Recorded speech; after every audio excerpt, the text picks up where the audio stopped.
এই বিচ্ছিরি গরমকে হার মানাবে এই মজাদার ঠান্ডা ঠান্ডা কোল্ড কফি রেসিপি দেখে নিন। প্রথমে ব্লেন্ডারের জারে নিয়ে নিচ্ছি 200 ml বরফ করে রাখা লিকুইড মিল্ক। কোল্ড কফি কিন্তু অনেকেই অনেক রেসিপিতে বানায়, তবে আমার কাছে এই রেসিপিটা সব থেকে বেশি ভালো লেগেছে, তাই আমি এভাবেই বানাই আর আপনাদের সঙ্গেও ঠিক সেটাই শেয়ার করছি। আচ্ছা, তো এরপর আমি দিয়ে দিচ্ছি 1 কাপ পরিমাণ ভ্যানিলা আইসক্রিম। আপনারা চাইলে এখানে চকলেট আইসক্রিমটাও দিতে পারেন। এরপর আমি দিয়ে দিচ্ছি 2 চা চামচ পরিমাণ কফি। যেহেতু এটা কোল্ড কফির রেসিপি, সো কফি তো দিতেই হবে। আপনারা যদি আরও স্ট্রং ফ্লেভার চান তাহলে কফিটা আরেকটু বেশি ব্যবহার করতে পারেন। এরপর দিয়ে দিচ্ছি 5 চা চামচ পরিমাণ চিনি।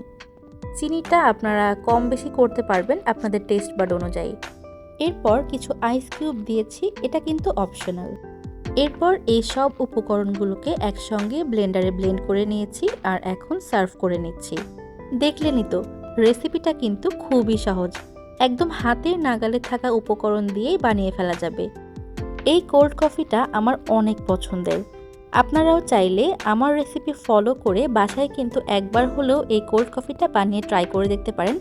আর কেমন লাগলো সেটা আমার ভিডিওর কমেন্ট বক্সে অবশ্যই জানাতে পারেন।